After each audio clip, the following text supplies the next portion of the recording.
Kemarin infonya sih tidak gitu banyak ya. Tapi tentu kita harus jadi tuan rumah yang baik, memastikan jangan sampai nanti dipikir kita ingin melakukan hal-hal. Kita harus jadi So tuan. Indonesia is sort of sleeping Brazil of Asia. We do not have a specific result, but we have been ahead.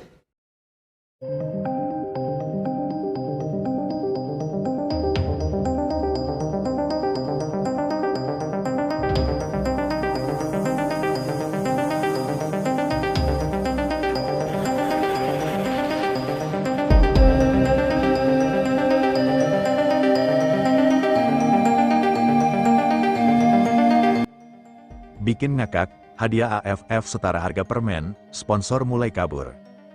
Bayangkan sebuah turnamen sepak bola yang diikuti negara-negara dari kawasan Asia Tenggara, stadion penuh, jutaan pasang mata menonton, jersey laris, iklan bertebaran di pinggir lapangan, dan sponsor berlomba-lomba memasang logo mereka.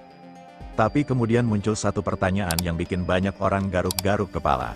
Sebesar itu turnamennya, sebenarnya berapa hadiah yang dibawa pulang sang juara?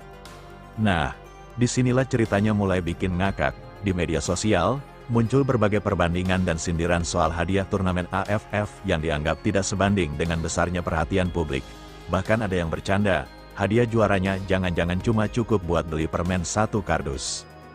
Tentu saja, kalimat tersebut adalah sindiran, tetapi justru dari situlah muncul perdebatan yang menarik. Bagaimana mungkin sebuah kompetisi yang melibatkan banyak negara, menghadirkan pertandingan dengan penonton luar biasa besar, dan menghasilkan nilai komersial yang tidak kecil, kemudian dipersepsikan memiliki hadiah yang begitu kecil? Pertanyaan ini kemudian semakin panas ketika muncul narasi bahwa sejumlah sponsor mulai mempertimbangkan kembali keterlibatan mereka.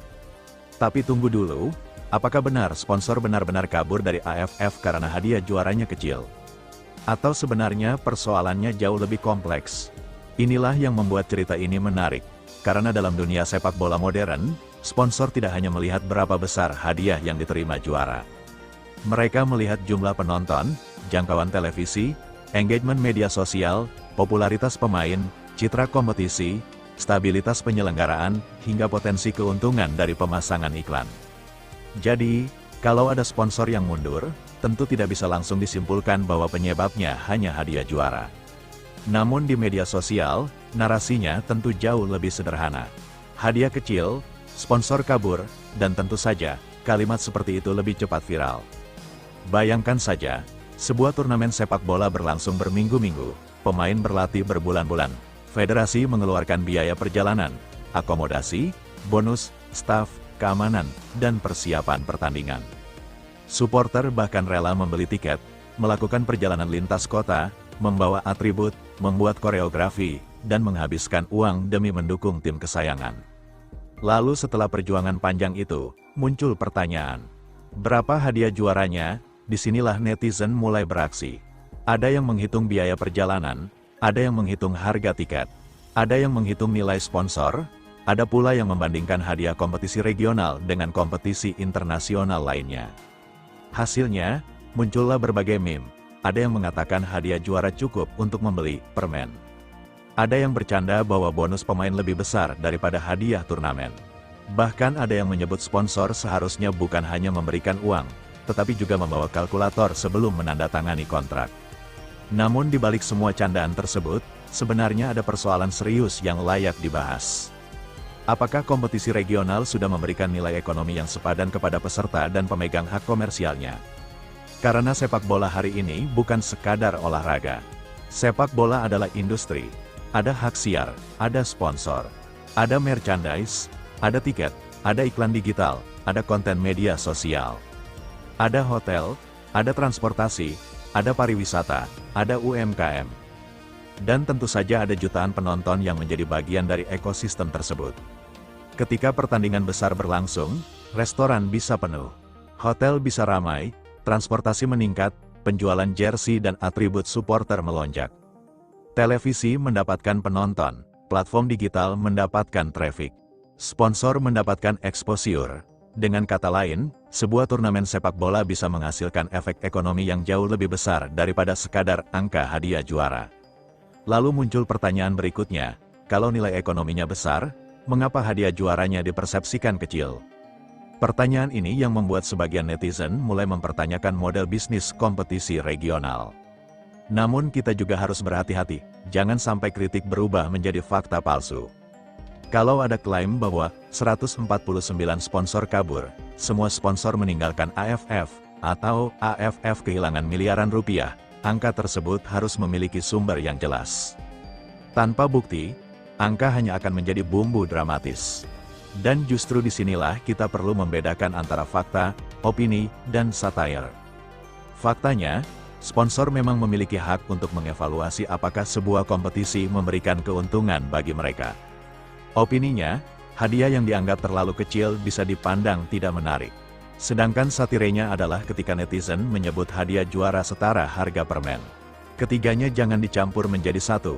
Tetapi kalau benar ada sponsor yang mulai mengurangi keterlibatan, maka pertanyaannya bukan sekadar kenapa mereka pergi, pertanyaan yang lebih penting adalah apa yang membuat mereka tidak lagi melihat AFF sebagai investasi yang menarik. Apakah karena jumlah penonton menurun? Apakah karena hak siar terlalu mahal? Apakah karena kompetisi terlalu sering mengalami kontroversi? Apakah karena jadwal pertandingan tidak ideal? Ataukah karena sponsor mendapatkan exposure yang tidak sesuai dengan biaya yang mereka keluarkan? Semua itu harus diteliti, karena sponsor tidak datang ke sepak bola hanya karena cinta.